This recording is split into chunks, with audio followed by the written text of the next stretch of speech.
Hi, I'm Kinkas and I'm a synth DIY guy. Today we're reviewing the fixed sine bank Eurorack module kit from North Coast Synthesis. It's a bank of 8 sine wave LFOs, each one in a different fixed frequency, from really slow to pretty fast. The kit comes in 3 versions, A, B and C. The difference in each version are the values of the caps and resistors associated to each wind bridge oscillator's frequency. I got version A. The kit also includes some goodies, as well as every electronic and mechanical part needed to complete the build. The online instructions are super detailed. Do take a look at the documentation before you build it. It's kind of an unusual idea in modular, as the frequencies are not adjustable manually or via CV. At first I was a little skeptical of its usefulness, but having it in my rack, in practice it turns out to be very useful. The sine shapes coming out of these wind bridge oscillators are very precise. It takes up very little space in the rack, and the bipolar LEDs make for quite a light show, while making it easy to visualize the frequencies coming out of each output. Building it is easy. You start with the lowest profile components on the main board, in this case the radio caps, resistors and diodes.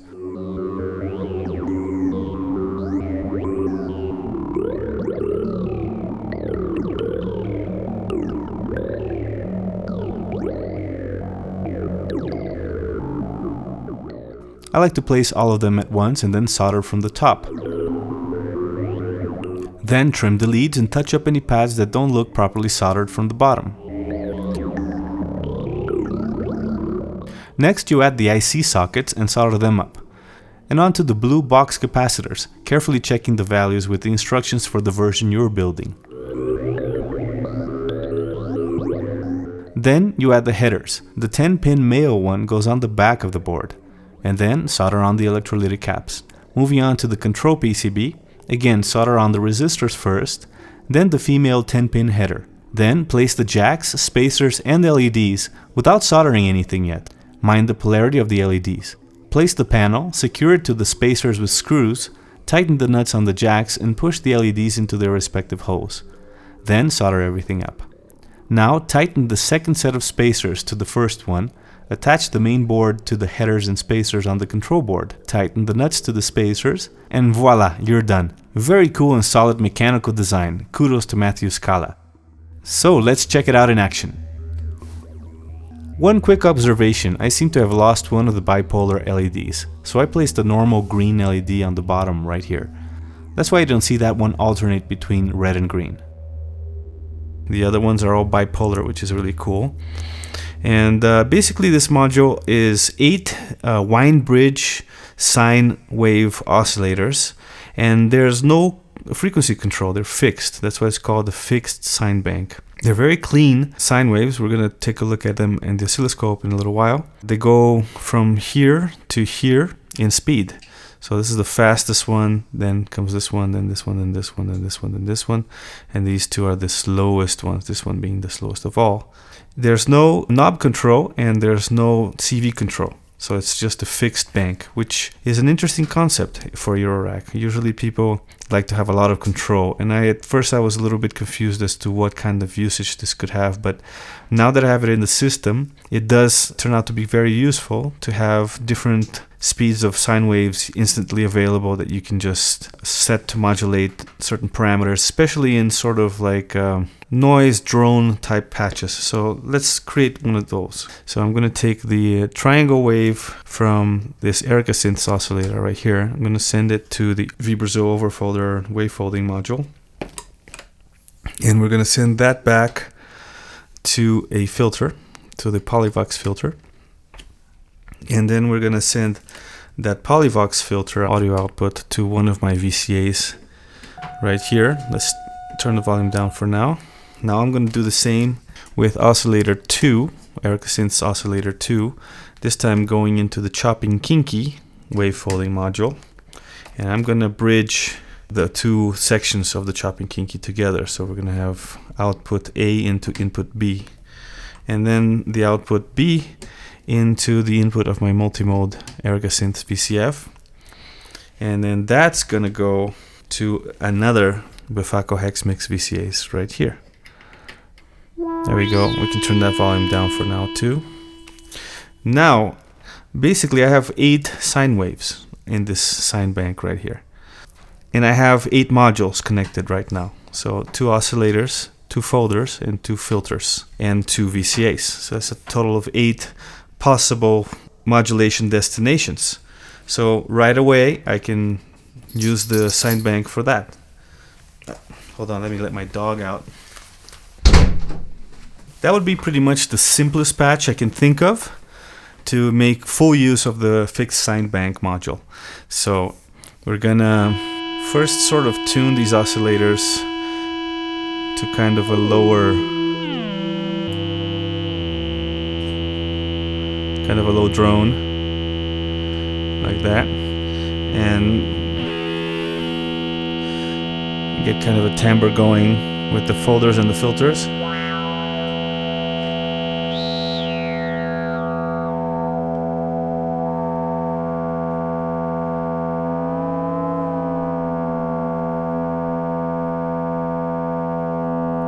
There we go. Now we're going to start sending sine waves to modulate different parameters. So first I'm going to send a really slow sine wave to each filter. So this one's going to go to this filter. And this one is going to go to this filter.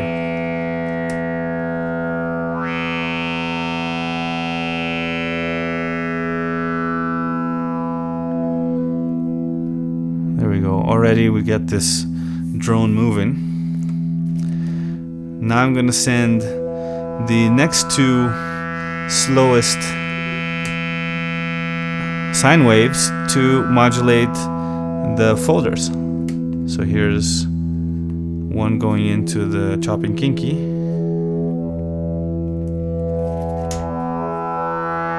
And the other one to one of the parameters of the over folder, which could be the over parameter.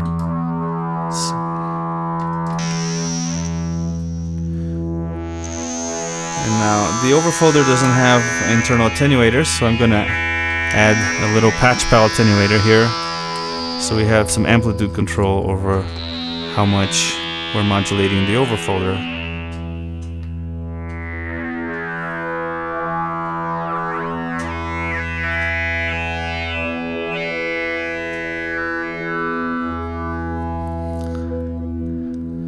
Okay, now we can have the next 2 sine waves modulating the frequency of each oscillator. And I'm going to use the FM input so I have a range control of how much I want those frequencies to be modulated.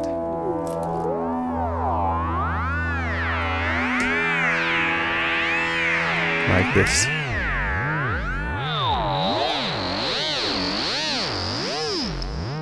Maybe less. More like a subtle vibrato.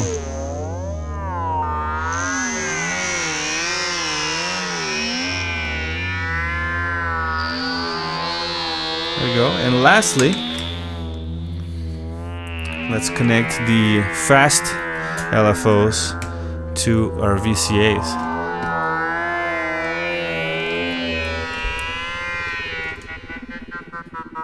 There we go. So that's a pretty interesting patch right there. And I can, of course, now manually modulate the filters, the folders,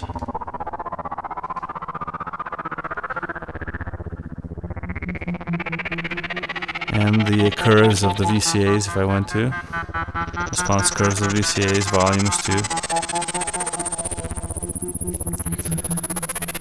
Now that's one way. I could use other VCAs to control the amplitude of these LFOs as they go into their modulation destinations, which would also make the patch more dynamic and more interesting. We can change certain things here, like for example use the fast ones for the filtering and the slow ones for the oscillator FM.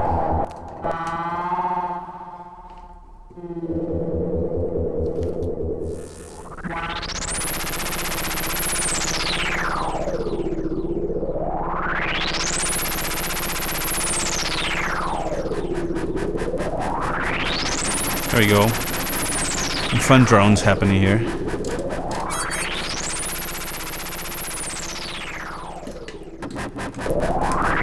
Now, I had another idea too, which is using the Lizard 2 module as a multiplexer. Lizard 2 does a lot of things. It's a sequencer, it's a VCO, it has many VCO modes and a bunch of different ways to sequence things too. But aside from all of that, which is all output 1 related, output 2 is actually a multiplexer which multiplexes from these 8 inputs right here. Conveniently, it's the same number of LFOs that we have in the Sine bank. So let's remove all the cables. And now what I'll do is I'll send one LFO to each of the wave inputs, one of each sine wave to one of the wave inputs in the multi-LFO. And then we're going to multiplex them going into a single modulation source. So let's see what that's like. Now I'll try to make it sort of random so they're not sequentially lined up as far as the LFO speeds go. So they're kind of random, like one fast and then slow, then a fast and a slow. Let's put this in sequence mode. Continue connecting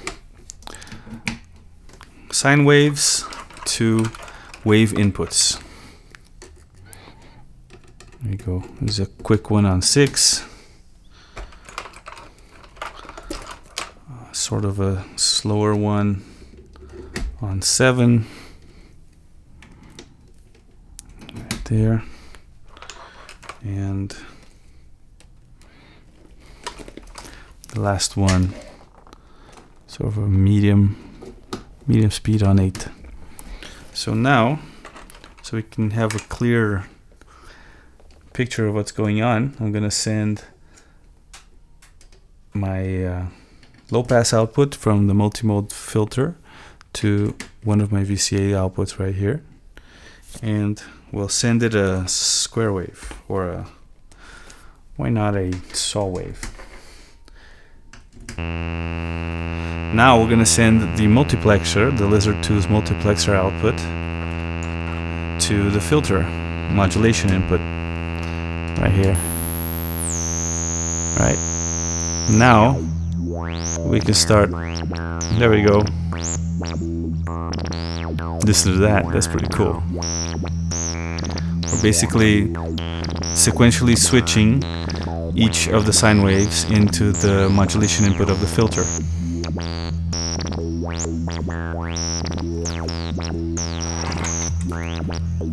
And of course we can modulate the speed of that multiplexing too, which is the frequency modulation of the Lizard 2. I can send a sample and hold, for example, from the multi-LFO, and that now is randomly varying the speed of the Lizard 2, which is multiplexing all of the sine waves into that module, the filter module. That's pretty cool. Now I can use the same Lizard 2 as a sequencer for pitch now.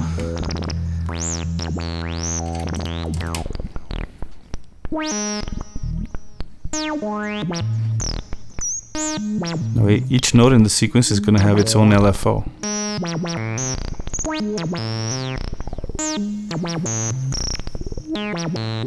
Let's leave it steady now without the sample and hold.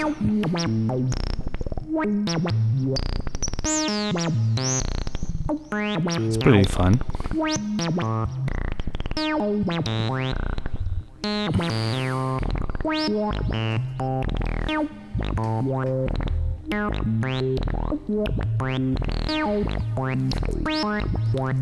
Now we can take, just to make it more interesting, you can take that square wave from the Lizard, which is basically a clock, and we'll trigger a rampage as an envelope generator and use the rampage output on the VCA.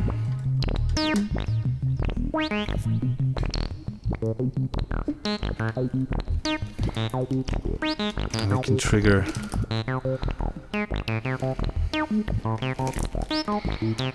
Now I can use the rising gate from the rampage to trigger the external clock of the sample and hold. And we can use that random voltage from the sample and hold. Instead of sending it to FM the sequencer, we'll send it to FM the fall speed of the envelope.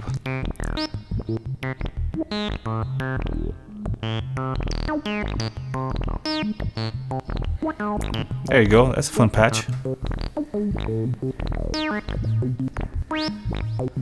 So those are two uses that I found for the fixed sine bank. It's also useful if you just need a slow LFO anywhere in your patch, or if you need a fast one, you know. As long as it's fixed, you can use the fixed sine bank for that. It's just pretty good LFO count per HP. It's a small module. I think that's 10 HP. Lots of fun. Panel looks really good too. And I like looking at all these bipolar LEDs just go crazy. Alright. So that's it for today's demo.